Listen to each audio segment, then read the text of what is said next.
guys, how's it going? Erin and I are out here getting ready to do a little planting. I know it seems late, it is chilly out today, but our 10-day looks great. No freezing temperatures. It's been the most beautiful fall season ever. We've got everything loaded up here in the gator that we're going to be planting. 5 different varieties of things. Not What Russell. variety is this? The orange cat variety with 6 toes. Anyway, we've got 2 different kinds of arborvitae. There's North Pole and Fluffy. We've talked about both of those before. We've got Queen of Hearts Brennera, which this is actually not going to be planted out here in the south garden. This one's going up near the house on the west side. We've got a bottle brush called Legend of the Fall. It's just now starting to color up. And I guess this particular variety has the best fall color of any of the bottle brushes. So I'm looking forward to that. And then right behind Russell here, we have an Illuminati Arch Mock Orange, which I'm particularly excited about because I don't have any of these. And these will be some good spring color. Hello. Jeez. Which arb is your favorite? They're so pretty. Oh, I don't know. They're so different because like this one stays pretty small. What'd you say, like 10 feet? 5 to 10 feet. Yeah, that's really short. And then how tall does the 10 to North 15. Pole? Yeah, so I guess if I had to pick one, I'd pick the North Pole. But I do think this is interesting for an accent. You can really tell the difference. Like both of them stay 3 to 5 feet wide, but you can tell the difference definitely in growth habit. Like that one's more fluffy, aptly named. Sure. And North Pole is more pole shaped. Like it just grows up very tall and narrow. And that's what we have used for all of our screening. And they're doing really well. Interesting thing is the North Pole is a zone 3 through 7, so incredibly winter hardy. It was selected out of trials in, I think, Minnesota to be resistant to winter burn. So you can kind of trust that if it comes out of Minnesota, being able to survive that, it's going to definitely survive here in our zone 6. And then the Fluffy is a zone 5 through 8. And I don't know if it's a difference of zone and maybe this one isn't as resistant to winter burn. I'm not sure, but we've dealt with a little bit of burning with the Fluffy arb in several locations. So we're going to try it again out here with this one. And then I'm planting 2 more near the chicken coop. I don't know if you knew that. Yeah, and those pots that flank the brick patio, I'm going to plant those today. See, I don't know. I mean, it could be winter burn, but I also think there's some issues with some plants over there where there's overspray from the sprinklers. We have such hard water, and I just wonder if that contributed. It definitely could have, but I'm also basing that off of the 2 Fluffies we have in the pots at the church. Those got severely winter burned, so I'm wondering if it's because it's so dry and windy in the winter here. That could be contributing. But also it was in a pot, and this is a zone 5, right? Yeah, it should be fine, but I don't know. But technically it should be like a zone 4, isn't it? Like the rule of thumb is 2 zones lower. So it should be a zone 3. So, oh no, for us in zone 6, we're 6 now. I forget that sometimes. So maybe, I mean, there's like reasons you can chalk up to why something, like why they didn't do well. Mm-hmm. I don't know. I think out here we can make it work. Well, do you want to find spots? You had kind of some ideas on where you wanted them to be put. All I really care about is I just want to have sort of like a screen in the end, a screen to where you kind of can't see the white fence. Like if you're standing at the house, I kind of want the white fence to sort of disappear with enough things in this area to where it kind of goes away. We're well on our way.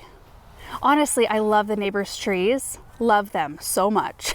So we won't mask probably. I mean, we'll have some tall things. That tall. No, but we'll mask like the little lane that's back there. It's just such not pastoral. It's like a country feel, and I love it. Yeah, not to like add a negative flair or anything, but you know when it's a neighbor's tree and it's not your tree, like who knows what's going to happen to it down the road. Sure. You can never really plan. You want to future-proof. You really want to future-proof your area because like one day they might be like, you know what, I think we're going to put, something there. These are too big. Let's take them down. Exactly. And that'd be a huge bummer. Right. Okay.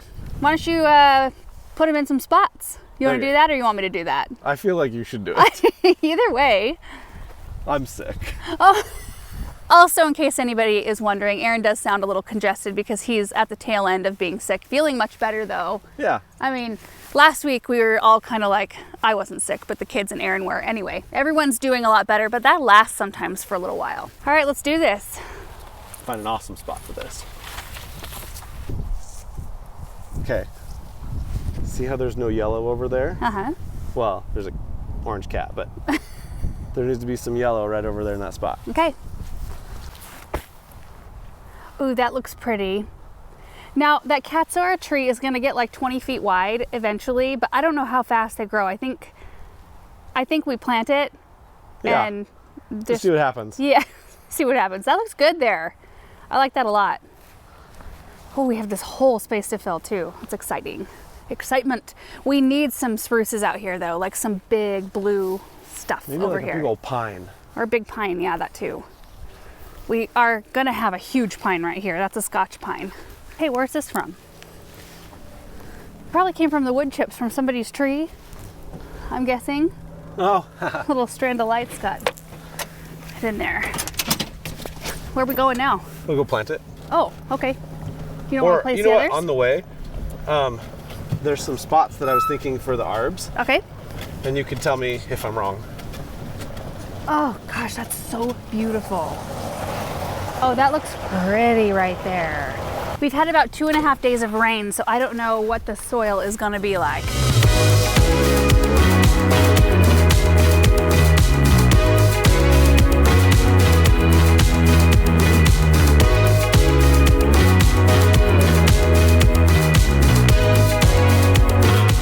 So good. You see these layers? Oh, so pretty. So we drove around and tried the arbs in different spots, and I think we always end up back in this corner. I think we're just gonna kind of, do you wanna spread them out a little bit?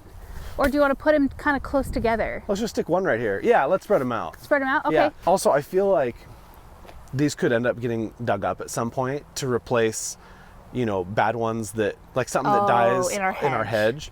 So I keep that in mind too, that like Right. wherever we put it, it may not live here forever. One of the reasons I kind of wanted to have a few extra that were planted out in the garden, because you could easily pull this out and plant something else here. Sure. But if you have one arb die in the whole row, it's gonna look pretty stupid. Yeah, it's it's hard to replace stuff in hedges. Let's see, is it the right? Yeah, I think that's about right placement too. Just because, you know, we want space in front of it to plant other things along the lane and space on that side to plant things as well. I think you could go like about like right in here. Okay. Yeah.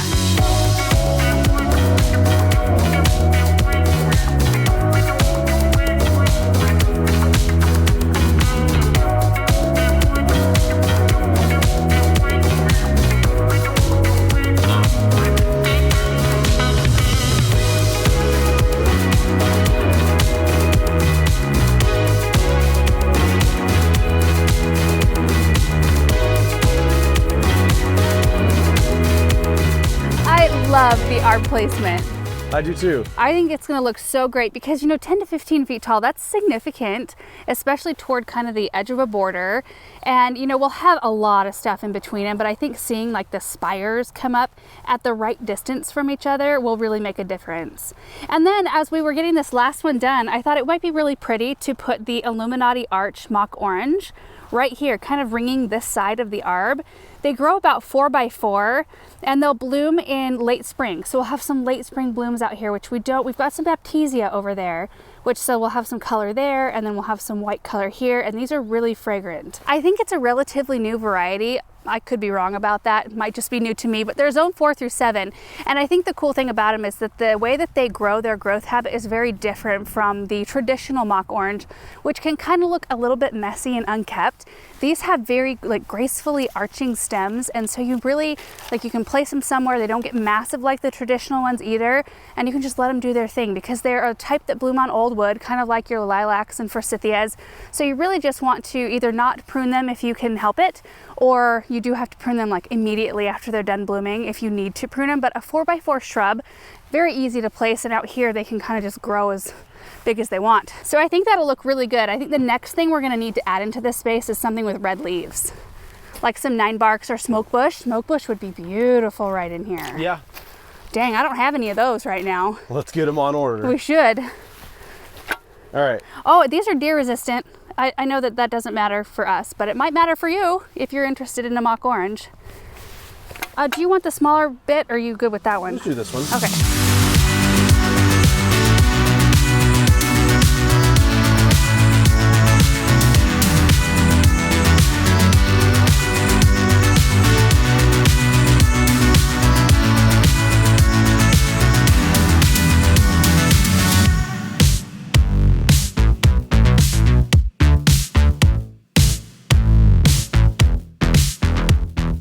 Look at how gorgeous this one is. Like, that one's starting to color up really nicely. So we've got a ginger wine right here. If we put this Fotagella here, that'd be pretty. I don't think I want to put all three of these together. I think I want to kind of bounce these around so we don't have, like, maybe one right over here. So the interesting thing about these, so 4 to 5 feet tall and wide, I think they're a zone 4 through 8 or 9. I don't know. We might have to correct that on the screen. These are a really shade tolerant shrub. You can put them in a fairly shaded location. They do need at least 4 hours of sun in order to bloom really nicely, which they do bloom. Those bottle brush shaped blooms in late spring, early summer. So they color up better in fall and bloom better if they get at least 4 hours of sun. And they can take quite a bit of sun, which they're going to have to out here. So anyway, they just want a well draining spot, most of all. How about right there? I think that'd be nice. Is there ever a time where you second guess yourself and think like maybe the plop and plant method like isn't going to work out? Occasionally, but not that often. No, because everything's coming together so nicely out here. I'm happy with everything. And the point of this is to have fun with this space. Here's our neighbor. The point is to have fun, so we can't stress ourselves out making sure everything's placed 100% proper. And you know what? You can always dig stuff up and move it. You know, we're no stranger to that around here. Huh, Erin?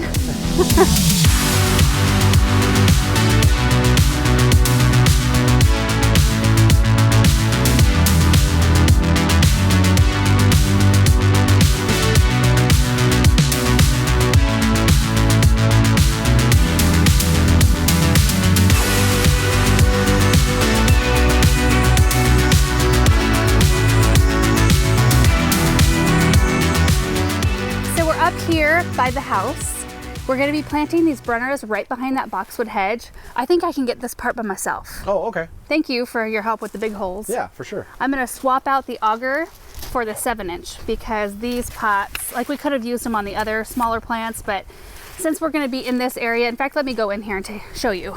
Oh, it's so pretty over here right now. Okay, so I've got a Katsura Japanese maple right here, the boxwood hedge. We've got some sword ferns in here, just kind of dotted around, and then we have some Brennera.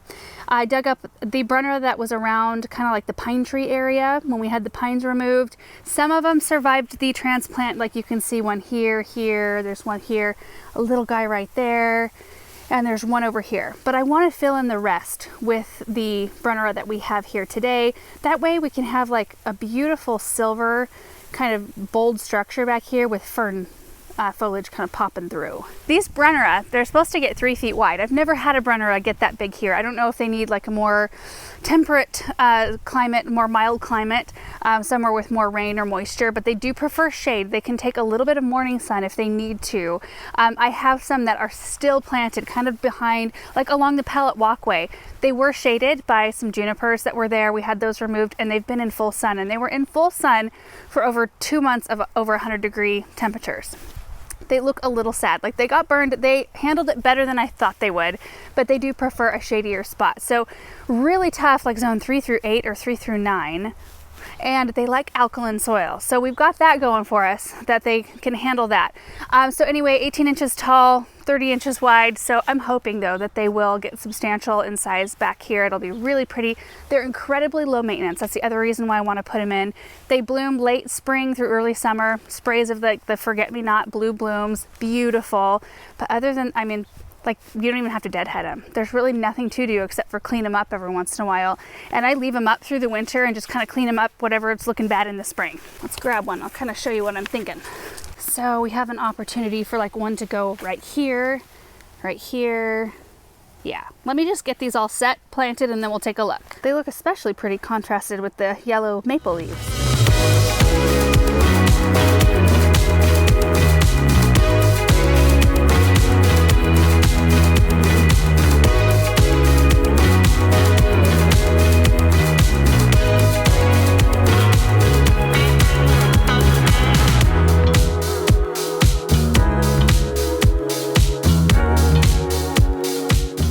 Look really good back there. I love how full it looks. That's kind of what I was going for.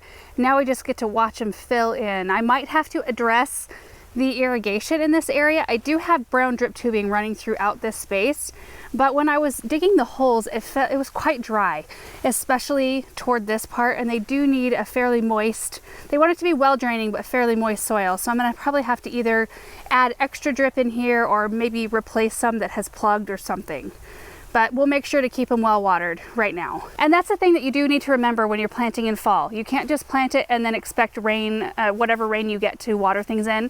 Especially if you're in a dry climate, you still need to go out and water things, keep them fairly moist. You don't want them to dry completely out, especially going into a winter. We're really dry and windy here usually, so even through the course of the winter, if we have really long spells where we don't have any moisture, any snow or rain, which is very likely, I'll probably go splash some water on the roots of these plants just to make sure that they're happy. And even when we plant in fall, we'll be running out there. We're gonna run drip to everything so that in the spring when we turn our system back on, which we've just recently turned everything off, with the 3 days or 2.5 days rather of rain that we got, and we're supposed to have rain this afternoon, with that we felt like, okay, the end of the season, everything got a really good soak. We're going to turn off the water and we won't turn it on probably until sometime in March. So anyway, that is it, you guys. We just wanted to get out here, get those things planted. We do have a few more things to get in the ground, so we'll probably be showing you those when we do get to them. It's just been such a nice fall to be able to get some things done. And you know, the rule of thumb is to plant earlier in the season, like 6 weeks before a hard frost, so that your plants have a chance to root into the new location where they're at. But I always figure, you know, if I have these plants, you know, a lot of times you pick up stuff at the garden center after the season's over on clearance or whatever, I feel like they're better off in the ground than they are trying to winter them over in a container. I think the risk factor goes down a little bit. So we just keep planting until we can't plant anymore. We still have all of our bulbs to plant. So that's another big planting project we'll be tackling here very soon. But either way, thank you guys so much for watching this video. I hope you enjoyed it, and we will see you in the next one. Bye.